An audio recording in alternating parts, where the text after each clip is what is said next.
Assalamualaikum warahmatullahi wabarakatuh.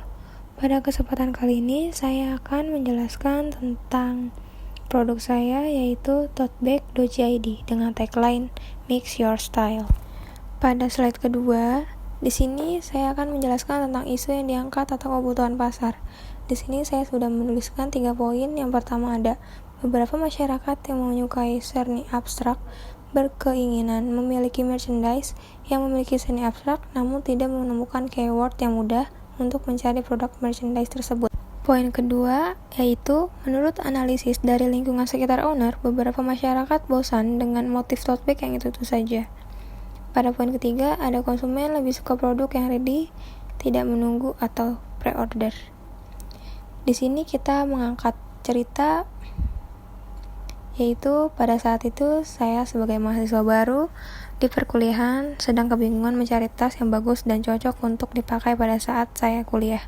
Dan saya pun berpikiran ingin memiliki tas tote bag dengan desain yang bagus dan tidak pasaran.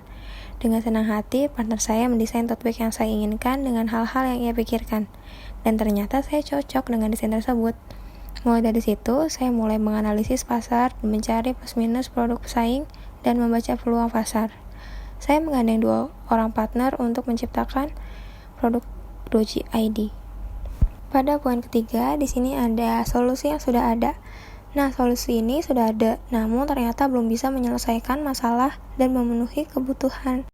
Contohnya adalah tote bag berbahan baby canvas, dan yang kedua adalah pelapak yang menjual barang dengan sistem pre-order.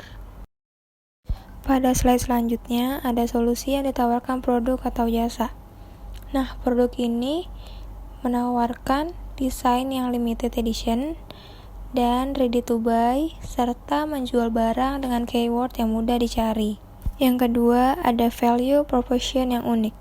Adalah pada setiap produk ini memiliki nilai seni abstrak yang indah dipandang namun memiliki makna tersirat di dalamnya. Yang kedua, ada functional benefit. Pada produk ini menjual barang ready to buy, limited edition, barang yang ditawar pun menggunakan keyword yang mudah dan juga produk ini memiliki kualitas yang baik. Pada slide ini kita menampilkan foto produk dan video demo.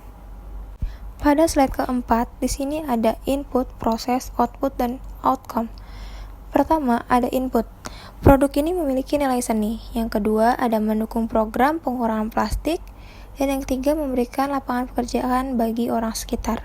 Yang kedua ada proses. Karena produk ini bisa digunakan berulang kali, sehingga produk ini menjadi produk yang ramah lingkungan dan bisa digunakan untuk mengganti plastik, yang saat ini menjadi salah satu kerusakan ekosistem.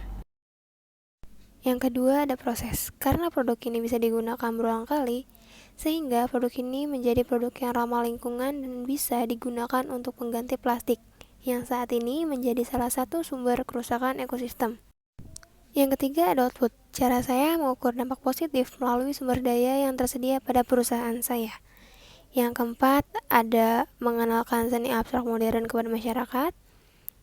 Yang kedua ada mengurangi penggunaan plastik. Dan yang ketiga membuka lapangan pekerjaan. Pada slide selanjutnya di sini saya menjelaskan tentang target customer saya dan market sizing. Yang di sini ada 50% mahasiswa, 5% anak sekolah, 10% pekerja kantoran, dan 35% masyarakat umum.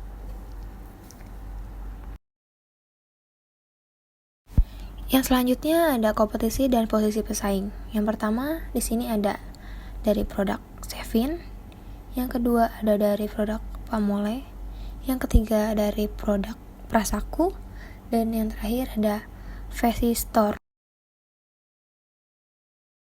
Pada selanjutnya saya akan menjelaskan sumber pendapatan. Nah, di sini produk saya memiliki 4 sumber pendapatan dengan harga per unit, COGS, dan laba kotor per unit yang sama.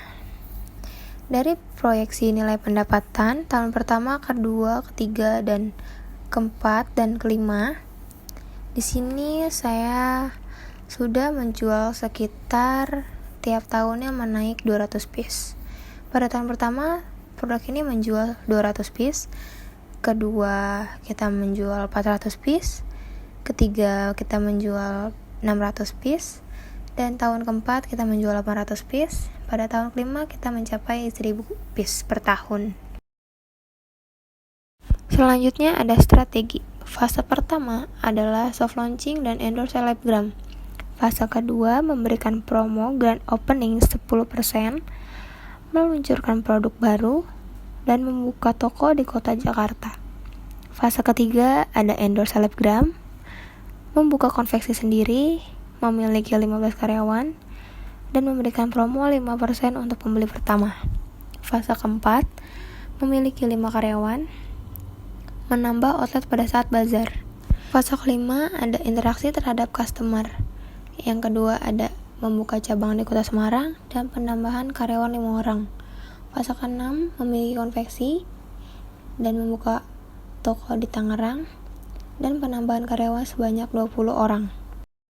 Pada slide ke-10 saya akan menjelaskan tentang proyeksi keuangan. Di sini kita dapat lihat ada sumber pendapatan tahun pertama sampai tahun kelima. Yang di bawahnya ada cost of goods sold pada tahun 1 sampai tahun kelima, dan di bawahnya lagi ada laba kotor. Laba kotor sendiri didapatkan dari total pendapatan dikurang dengan cost of goods sold. Di sini dapat kita lihat ada laba kotor pada tahun 1 dan tahun kelima. Di bawahnya ada beban, yaitu ada beban R&D, gaji dan upah, beban sewa bangunan atau kantor, beban perlengkapan, dan beban administrasi. Beban-beban pada setiap tahun pun meningkat, dan semua beban ditotalkan, dan di bawahnya ada pendapatan sebelum pajak, depresiasi, dan amortasi.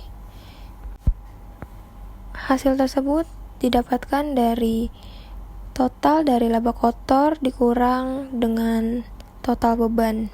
Setelah itu ada beban bunga, pajak, beban depresiasi, dan beban amortasi, yang setiap tahunnya pun nominalnya berbeda-beda. Dari situ kita baru bisa mendapatkan laba bersih, yaitu pendapatan sebelum pajak dikurangi dengan beban-beban yang lain dan didapatkan laba bersih di sini. Sekian dari presentasi saya. Berikut adalah kelompok saya. Yang pertama ada saya sendiri, yaitu Mai Angelina sebagai pemilik utama. Yang kedua ada Aldion Bondan sebagai manajer pelaksana. Dan ketiga ada Ananda Alita sebagai manajer keuangan. Di sini Anda semua dapat mengakses Doji ID dari Instagram, Twitter, Shopee, dan TikTok. Saya menyadari presentasi kali ini banyak sekali kekurangannya, maka dari itu saya mohon maaf. Wabillahi taufiq wal hidayah. Wassalamualaikum warahmatullahi wabarakatuh.